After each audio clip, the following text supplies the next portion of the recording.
Prize bond. अरे बेटा, मुझे 100 रुपए की जरूरत है, तुम इतने सारे पैसे क्यों दे रही हो? बड़ी बी ने बेगम साहिबा से कहा।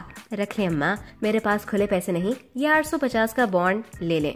किसी के हाथ बैंक भिजवा कर पैसे ले लेना, तुम्हारे काम आएंगे। अम्मा प्राइज बॉन्ड हाथ में पकड़कर घर आ गईं। दूसरे दिन सुबह सवेरे वो करीबी बैंक पहुंच गईं। ये ले लो और मुझे पैसे दे दो। अम्मा ने प्राइज बॉन्ड कैशियर की तरफ बढ़ाया। अम्मा के हाथ में प्राइज बॉन्ड देखकर वो जेरे लब मुस्कुराया और नोट एक तरफ रख कर कहने लगा, लाओ अभी देता हूँ। परवेज एक होशियार और लालची आदमी था। वो हमेशा मौकों की तलाश में रहता था। जब कोई जरूरतमंद उसे प्राइज बॉन्ड लाकर देता, ऐसे प्राइज बॉन्ड वो अक्सर घर ले जाया करता था। उसने अम्मा के हाथ से प्राइज बॉन्ड लेकर देखा तो खुशी उसके चेहरे पर दौड़ गई, क्योंकि एक दिन पहले ही उस बॉन्ड की कुरानंदाजी हुई थी। वो अम्मा को भूलकर कंप्यूटर में मतलूबा नंबर चेक करने लगा। अचानक उसके माथे पर पसीना आ गया। इस बॉन्ड पर पहला इनाम निकला था। उसने जल्दी जल्दी प्राइज बॉन्ड दराज में रखा और 850 रुपए गिनकर अम्मा को दे दिए। बड़ी बी ने कहा, ए बेटा, तुम्हारे तो हाथ कांप रहे हैं, माथे पर पसीना भी आ गया है। आज घर जाकर डॉक्टर से दवा जरूर ले लेना, तुम्हारी तबीयत ठीक नहीं। अम्मा परवेज को नसीहत करते हुए बैंक से निकल गईं। दूसरे दिन परवेज ने बैंक से छुट्टी की और सीधा स्टेट बैंक ऑफ पाकिस्तान पहुंचा, जहां से उसने इनामी रकम वसूल की और वापस घर की राह ली।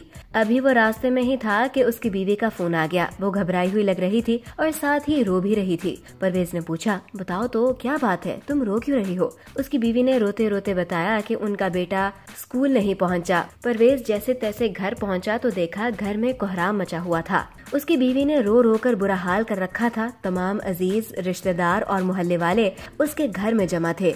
असजद को हर जगह तलाश किया गया मगर वो कहीं न मिला। इसी हालत में शाम हो गई। यकायक परवेज के दिमाग में अजीब ख्याल आया। वो रुपयों का थैला अपने सामने रखकर रोने लगा। इस दौरान बैंक में भी असजद के गुम होने की इत्तला पहुंच चुकी थी। उसके बैंक के साथी भी उसके घर पहुंच गए। उन्होंने जब ये मंजर देखा तो बहुत हैरान हुए। पूछने पर परवेज ने बताया, ये मेरे किए की सजा है। मैंने अम्मा से 850 रुपए का इनामी बॉन्ड लेकर धोखे से इनामी रकम हासिल की। ये सब इसी की वजह से हुआ है। मैं हर सूरत ये रकम अम्मा को वापस करना चाहता हूँ, लेकिन मैं इसको तलाश कहाँ करूँगा? इसका तो कोई पता भी नहीं मेरे पास। ये कहकर वो रोने लगा। उसके बैंक के साथियों में अशरफ गार्ड करीब ही खड़ा था। उसने कहा, परवेज भाई, आप परेशान ना हो, वो अम्मा मेरे घर के पास ही रहती हैं। ये सुनकर परवेज को कुछ इत्मीनान हुआ और वो अशरफ के साथ अम्मा के घर रवाना हो गया। अम्मा के घर पहुंचकर परवेज ने अम्मा से कहा, अम्मा मुझे माफ कर दीजिएगा और ये रकम ले ले। ये सब पैसे आपके हैं। मुझे सिर्फ मेरे 850 रुपए दे दें और मेरे बेटे के लिए दुआ करें कि अल्लाह करे वो मिल जाए।